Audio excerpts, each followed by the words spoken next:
বাংলাদেশের সেনাবাহিনী প্রধান ওয়াকারুজ্জামান তিনি এর আগেও নির্বাচন নিয়ে কথা বলেছেন এবং তার আশা ছিল যে অন্তর্বর্তীকালীন সরকার যে আসছে সেই সরকার 18 মাসের মধ্যে নির্বাচন করুক।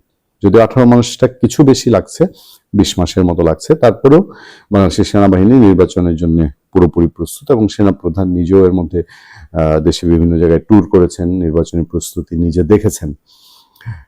মাঠে যে আলাপ আলোচনা আছে যে নির্বাচন হচ্ছে কি হচ্ছে না বা নির্বাচন নিয়ে আসলে দেশের সার্বিক পরিস্থিতি কি, এই জায়গায় সবচেয়ে বেশি ভরসা মানুষের যদি বলতে চাই তাহলে ভরসার জায়গাটা হবে আপনার অবভিয়াসলি সেটা হচ্ছে সেনাবাহিনী কি রোল প্লে করে।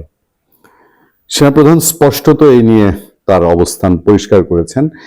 সেনাপ্রধান জেনারেল ওয়াকারুজ্জামান বলেছেন, জাতীয় নির্বাচন নিয়ে সরকার, নির্বাচন কমিশন, পুলিশ ও সেনা, নৌ ও বিমান বাহিনী সহ সবাই আগ্রহী।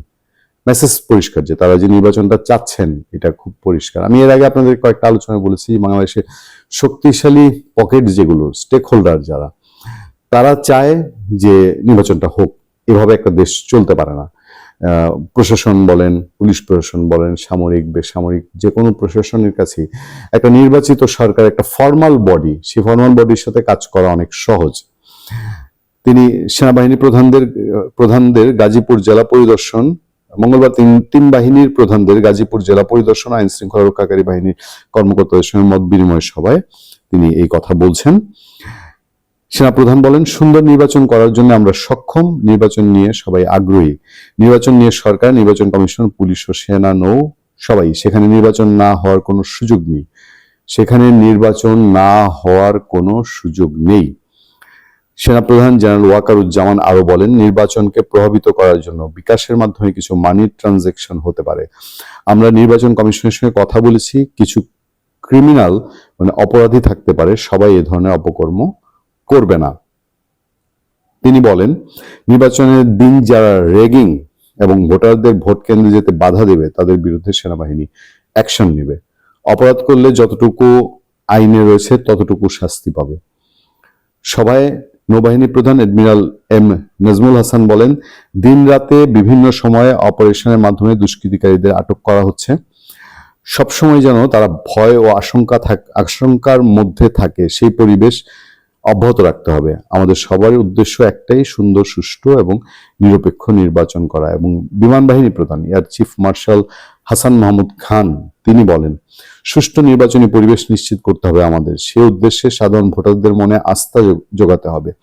যারা মাঠে মোতায়েন থাকবেন তাদের সবার দৃশ্যমান উপস্থিতি বাড়াতে হবে। কাউকে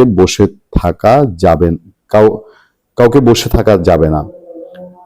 আইএসপিআর এর পাঠানো এক সংবাদ বিজ্ঞপ্তিতে জানানো হয়, পরিদর্শনকালে সেনা, নৌ বিমান বাহিনী প্রধান, বাংলাদেশ ধান গবেষণা ইনস্টিটিউটের সম্মেলন কক্ষে ঊর্ধ্বতন পর্যায়ের সামরিক কর্মকর্তা, ঢাকা বিভাগের গাজীপুর, নরসিংদী ও নারায়ণগঞ্জ জেলার বিভিন্ন আইন শৃঙ্খলা রক্ষাকারী বাহিনী ও অসামরিক প্রশাসনের কর্মকর্তাদের সঙ্গে মত বিনিময় করেন। এ সময় জাতীয় নির্বাচন শান্তিপূর্ণ, নিরপেক্ষ ও সুষ্ঠুভাবে সম্পন্ন করার লক্ষ্যে আন্তঃপ্রাতিষ্ঠানিক সমন্বয় এবং সামগ্রিক নিরাপত্তা ব্যবস্থা নিয়ে আলোচনা হয়। তার মানে সেনাবাহিনী কি করলে কি অবস্থায় অ্যাকশনে যাবে সেটা সেনাপ্রধান পুরোপুরি ক্লিয়ার করে দিয়েছেন এবং নির্বাচনের সাথে যে সেনাবাহিনীর একটা সাংঘাতিক ইন্টারাকশন থাকবে এই মেসেজটা পরিষ্কার বোঝা যাচ্ছে। ভালো থাকবেন, সুস্থ থাকবেন। আপনাদের সাথে আমি আতিক রহমান, পূর্ণিয়া।